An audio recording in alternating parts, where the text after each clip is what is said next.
Nakipag-break na po sa akin yung jowa ko. Disturb! Alam mo nang manloloko yung jowa mo, sige ka pa rin na sige.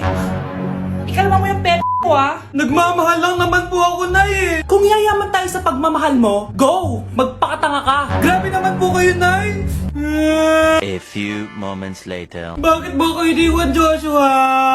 Joshua! Anak, di ba heartbroken ka? Meron ako binaling CD sa Quiapo. Pakinggan mo anak ha. Sige po, Nay. Bibitaw ng mahinahon ako Taas ang kamay, sabay-sabay tayo. Sa teacher nating naging pangalawang nanay natin. Oh, Scarlett, kanina ka pa tahimik. May problema ka ba? Ano po kasi, ma'am? Family problem lang po. Oh, kwento mo sa akin, makikinig ako. Baka may matulong ako sa'yo. Nak, ang bababa ng mga scores mo sa akin. Nangangalap kang bumagsak. Ma'am, sorry po. Dami ko po kasing inisip na itong mga nakarang araw eh. Sige, pagbibigyan kita ngayon ha. Pero promise mo sa akin na babawi ka next quarter. Talaga, ma'am? Thank you, ma'am. Babawi ako, promise. Sa teacher nating hindi madamot sa grades. Okay, class, pwede na kayo mag-lunch. Oh, hindi ka kakain? Wala po kasi akong baon, ma'am. Oh, eto. Kumain ka na oh. Salamat po, ma'am. Magsabi ka lang sa akin, nak ha? Hindi ka makakaisip ng maayos pag wala kang kain. Sa teacher nating nagbibigay ng pagkain. Sa lahat ng mga teacher sa mundo na nagturo sa amin kung paano lumaban sa buhay, Happy Teacher's Day! Eating only 7-Eleven for a day? Let's go! Ano ba, gising na magkukontent ka? Patayo na dyan. Good morning guys! So, ginising ako agad ni Bunch. 11 a.m. na. So, magbe-breakfast tayo. Alam niyo na kung saan. Papunta na kami. And yung 7-Eleven dito guys, sobrang layo. Like, sa kabilang barangay pa. Hulaan niyo kung nasan ako. Nasa isang branch ako na binigay sa akin ni Daddy. Thank you, taxpayers! Wow, ang daming choices, oh. Umagang-umaga, samgyup sa lagad. Ano yan? Balik mo yan, balik mo yan. Ano na naman to? Bayaran mo to ah. Sabi di ba breakfast lang? Parang mag-fiesta na tayo dito eh. Let's eat! So, itry na natin tong spam musubi. Yan. Mas masarap yung sa Japan, pero masarap din naman to. Meron tayong samgyupsal. Oh! Baho ah. Wow, ah. Next is lasagna! Favorite ko yan. Masarap siya guys. Mantikan ko na makalimutan itong matcha latte from Chingu. Hindi ko siya gusto, parang lasang artificial. Sarap niya! Two types of people. Naubos namin. Baka sabihin niyo hindi namin inubos. It's lunchtime guys! So kakain na naman tayo. Bosh, gusto ko ng pad thai. Hindi po, ate. Kaya nga 24 hours 7-Eleven challenge. May kinikrave na akong ibang pagkain, pero 7-Eleven pa rin tayo guys. Malay mo may pad thai sa 7-Eleven. 7-Eleven. Let's go!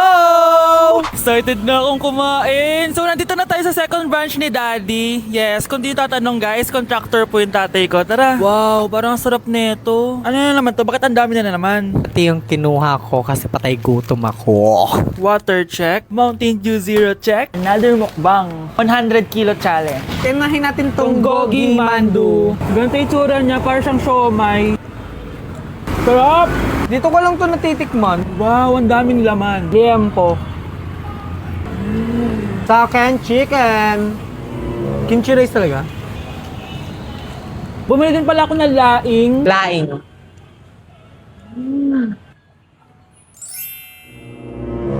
Hindi ko siya bet. For the dessert, May dessert pa?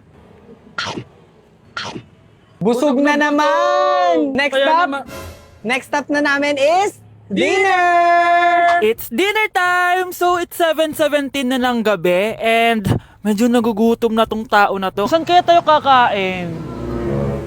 Ayan, saan pa ba? May sisig oh! Let's eat this. Guys, may Bicol Express! Okay, mukbang na naman. Kuya, pabili nito lahat. Okay guys, mag-haul na naman tayo, no? Tara! Guys, una natin titikman nitong chicken fillet nila. Parang Parang family chicken nga. Sarap. Tikman na natin ng bulgagi. Mmm. Sarap, di ba? Sarap! Unboxing! Sana secret. Oh my gosh! Ang sarap nito! Ngayon lang namin na-explore yung mga pagkain sa 7-Eleven sa Pinas. Sausaw natin to sa sabaw ng Bicol Express. Okay, next naman namin natitikman na itong sisig. Masarap naman pag maasim. Grabe guys, nabusog talaga ako, malala. Kaya naman, kung may challenge pa kayo guys, i-comment nyo lang dyan at gagawin namin yan. So yun lang guys, thank you for watching and see you on my next vlog. Wow, vlogger.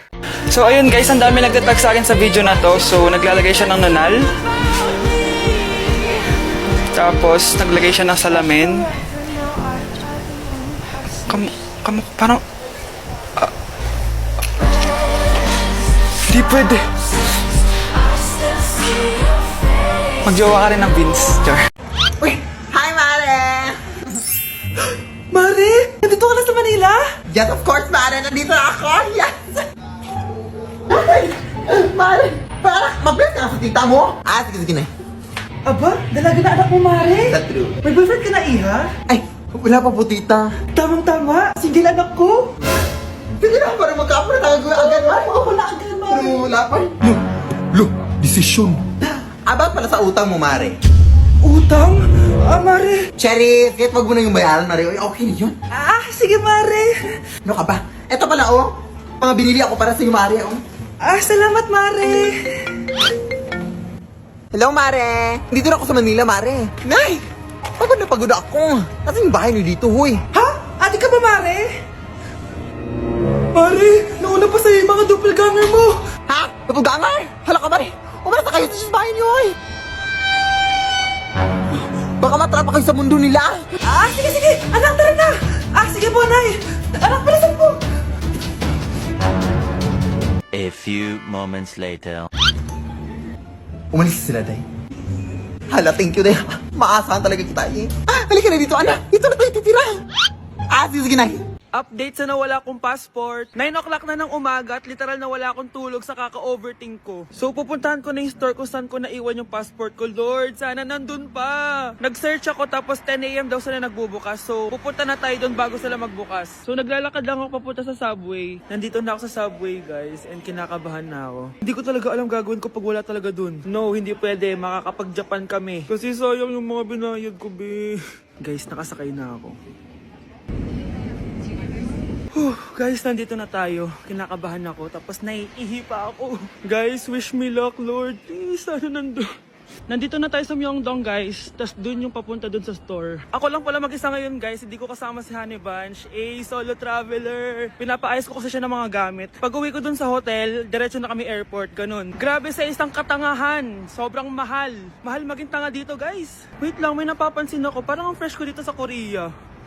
Yung glass skin, no? Ito yung store, yung tier. Diyan ko nawala yung passport ko. Lo, tinitignan ako na ito, oh. Guys, may mga staff na. Try ko magtanong if may nakita silang passport. Sana pansinin ako. Hello? Deadma challenge sila, guys. I left my passport yesterday here. Yes. Can you please check? Guys, sana nandito. Tinakabahan na ako. Lord, please. Magkakabait na ako, please. Hala, guys. Hala, ano tong hawak ko? Passport ko yata to. Yes, makakapag-Japan tayo, guys. Over naman, no? Hindi na siya nag-overthink. Iniisip ko ngayon, pupunta tayo ng Japan.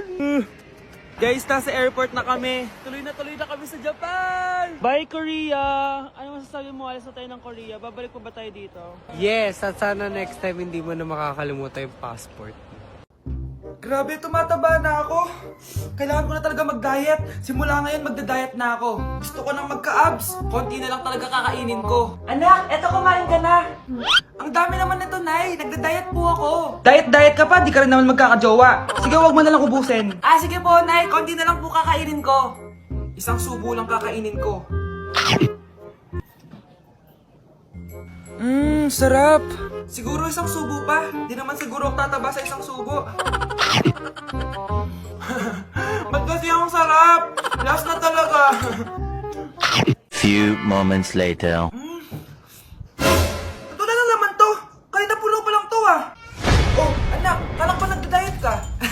Akala ko din Nay. Next year na lang ako magda-diet. Naipad dalawang plato, gutom pa ako eh. Okay lang yan, anak. Kahit mag-diet ka, di ka pa din crush ng crush mo.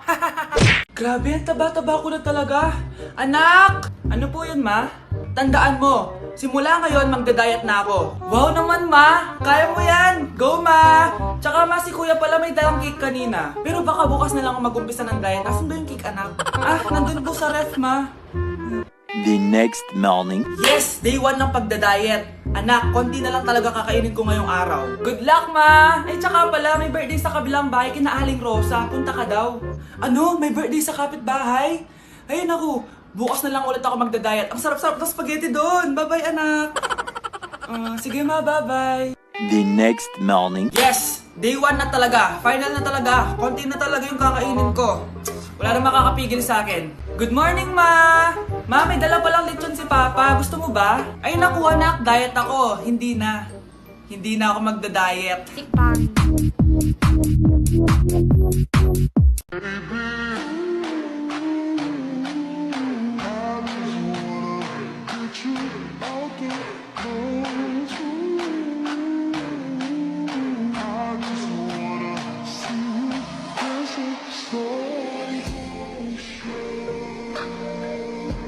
Grabe! Magno-New Year na pala mamaya! Anak! Anong New Year's resolution mo? New Year's resolution? Di na ako magiging marupok, Nay. Promise. Few moments later. Happy New Year, anak! Huwag ka na marupok, ha? New Year na! Happy New Year, Nay! Tumatawag! Nay, tumatawag si Crush!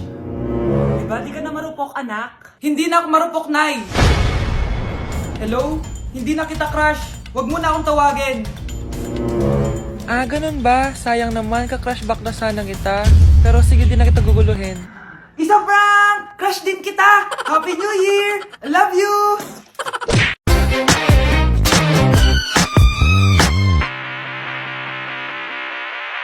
With a taste of your lips, I'm alright. You're toxic, I'm slipping under. Taste of a poison paradise. I'm addicted to you. Don't you know that you're toxic? Anak, nakawin na ako. Hi, tita. Sino to? Hoy, ano ginagawa mo? Nay, uso mo to sa TikTok. Ah, uso. Sino naman to? Boyfriend ko po, Nay. Sorry, di ko pa po napapakilala. Sige, punta na kayo sa kwarto niyo. Huwag kayo dito gumaganyan, ha? Sige po, Nay. Tara, Nay. Ano kaya sinasiyaw nito? TikTok ko to. With a taste of your lips, I'm alright. Just give me my money. Yay! Just give me my money. Yay! Just give me my money. Just give me my money. So, pinaprank nyo ako?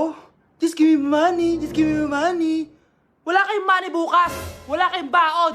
Nay, joke lang yun. Kasi naman anong kakainin ko bukas? Sino ba kasi nakaisip na i-prank si nanay? Ikaw!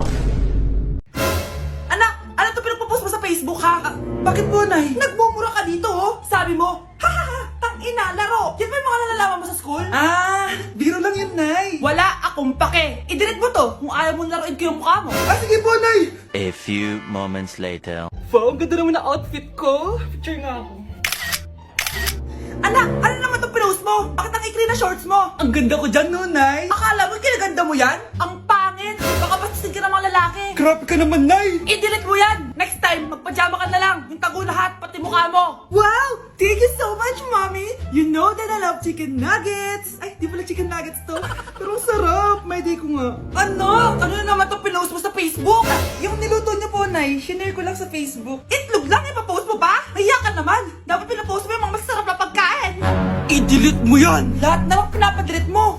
Tapos may nagko-comment pa sa post mo, sabi nila, ang pangit ko daw. Deserve. Alam mo, i-delete mo na lang yung Facebook mo. Tama na!